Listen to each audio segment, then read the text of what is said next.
नमस्कार प्रेक्षकांनो, लक्ष्मीच्या पावलांनी या मालिकेच्या आजच्या भागामध्ये आपल्याला पाहायला मिळत आहे. स्पर्धेसाठी खूप छान तयार होऊन अद्वैत आणि कला निघालेले असतात. इतक्यात कला बाहेर आल्यानंतर ऑटो रिक्षाला हाक मारत असते.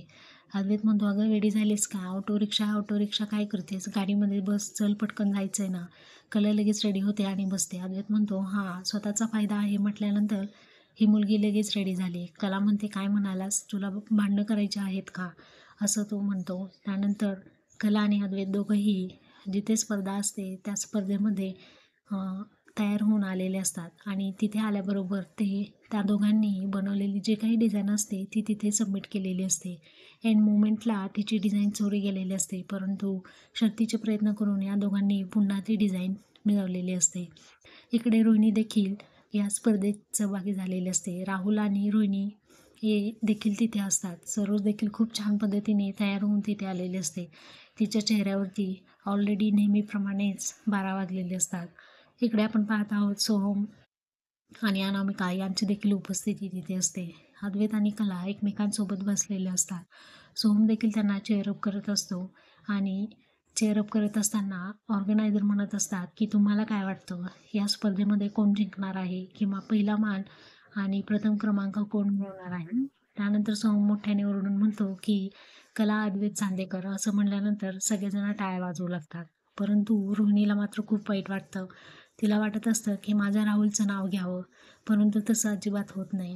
कलाचं नाव घेतल्यामुळे रजनी देखील खूप आनंदी असते आणि ऑर्गनायझरनी अनाऊन्स केलेलं असतं की आता त्या क्षणाची आपण सर्वजण वाट पाहत होतो तो क्षण आता सर्वात जवळ आलेला आहे. असं म्हटल्यानंतर कला आणि अद्वैत खूप छान अशा मूडमध्ये असतात आणि रोहिणीला तर काही समजत नाही आणि ती अगदी नाराज असते आणि तोंड वगैरे वेडवाकडं करून ती स्पर्धेमध्ये बसलेली असते. ऑर्गनायझर पुढे म्हणतात की या स्पर्धेचा प्रथम क्रमांक आणि प्रथम मान ज्यांना मिळालेला आहे त्या व्यक्ती आहेत सौ कला अद्वैत खांडेकर. असं म्हटल्यानंतर कला स्टेजवरती आलेली असते. बक्षीस वितरणाचा सोहळा होणार असतो. आभांना देखील हे नाव ऐकल्यानंतर खूप छान असा आनंद झालेला असतो. तिथेच मीडियावाले देखील असतात. मीडियावाल्यामध्ये एक मुलगी असते. ती विचारते की तुमच्या विजयाचं श्रेय तुम्ही कोणाला देणार? जेव्हा अद्वैत सरांना अवॉर्ड भेटला होता त्यांनी तो तुम्हाला डेडिकेट केला होता. कला स्टेजवरती आल्यानंतर कलाच्या मनात प्रश्नचिन्ह असतं आणि ती विचार करू लागते. इकडे अद्वैत देखील काही बोलत नाही. तो फक्त कलाकडे पाहत असतो. त्यामध्ये पत्रकार जी असते ती विचारते, तुम्ही तुमच्या विजयाचे श्रेय कोणाला देणार? यानंतर कलाला आठवते की जेव्हा अद्वैतला बिझनेसमॅन ऑफ द इयर हा अवॉर्ड भेटला होता तेव्हा त्याच्या विजयाचं श्रेय त्याने सरोजला न देता माझी अर्धांगिनी म्हणजे सौ कला अद्वैत चांदेकर हिला दिलेलं असतो. त्यानंतर पत्रकारवाले अद्वैतकडे येतात आणि त्यांना म्हणतात, तुम्ही काहीच बोलत नाही आहात. तुम्हाला योग्य वाटत नाही का? तुमच्यासमोर आज तुमच्या बायकोने जाऊन अवॉर्ड घेतला आहे. त्यानंतर अद्वैत म्हणतो, नाही तसं काहीच नाही आहे, असं तो म्हणत असतो. पुन्हा कला विचारात पडते की खरंच कलाच्या मनामध्ये प्रश्नचिन्ह असतं की हा अवॉर्ड कोणाला द्यायचा. त्याला त्याला त्याच्याजवळ जाऊन कला देखील स्वतःचा हात पुढे करून अद्वैतला स्टेजवरती बोलवून आणते, कारण तो देखील तितकाच वाटेकरी असतो कलाच्या विजयाचा. त्याने एंड मोमेंटला डिझाईन बनवून तिला हेल्प केलेली असते आणि तिच्यासाठी तो देखील तितकाच महत्त्वाचा असतो. कला काही न बोलता डायरेक्टली तो जिथे बसलेला असतो तिथे येते आणि मानाने त्याला स्टेजवरती घेऊन जाते. हा सर्व प्रकार रजनी आणि घरातले बाकीचे सर्वजण पाहत असतात. खरे आणि चांदेकर फॅमिली खूप आनंदाचा हा क्षण असतो. कलाने काही न बोलता तिच्या भावना अद्वैतबद्दलच्या व्यक्त केलेल्या असतात आणि कला अद्वैतला स्टेजवरती घेऊन आलेली असते आणि जे काही स्पर्धा असते त्या स्पर्धेचं प्रमाणचिन्ह आणि प्रथम क्रमांकाचं जे काही बक्षीस असतं ते वितरण केलं जातं. आबांना हे पाहून खूप आनंद होतो आणि आबा म्हणतात की खरंच मला तुमचा अभिमान आहे. ऑर्गनायझर म्हणत असतात की आजच्या ह्या वर्षीचा मान पटकावला आहे चांदेकर फॅमिलींनी आणि सर्वजण चेअरअप करून टाळ्या वाजवत असतात. राहुल म्हणत असतो, एवढ्या डिझाईन चोरल्या परंतु काही उपयोग झाला नाही. त्याचं पूर्णपणे प्लॅन फेल गेलेला असतो. आबा देखील आनंदामध्ये या सोहळ्यामध्ये सहभागी झालेले असतात.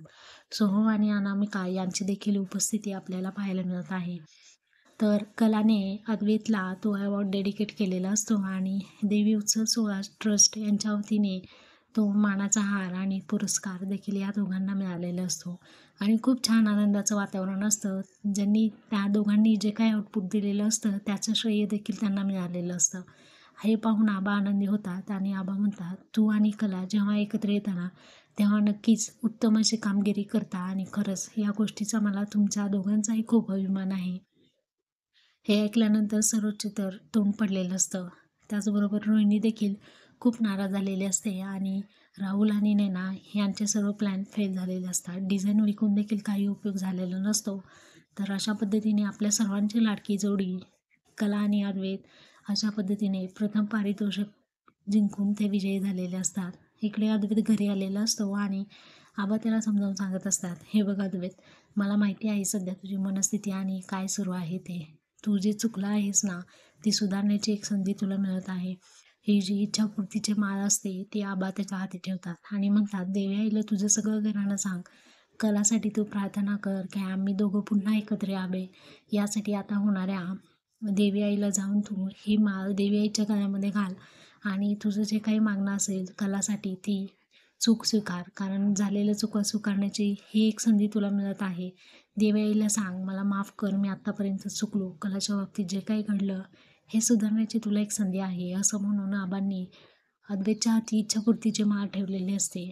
अद्वैत देखील त्याची चूक स्वीकारून ती माळ घेतो आणि डोळ्यांना लावून ती माळ त्याने हातामध्ये ठेवलेली असते आणि प्रार्थना करतो की कला आणि त्याची जोडी पुन्हा एकत्र यावी आणि कलाबद्दलचं त्याचं प्रेम तर आपल्याला आहे हे व्यक्तच होत आहे.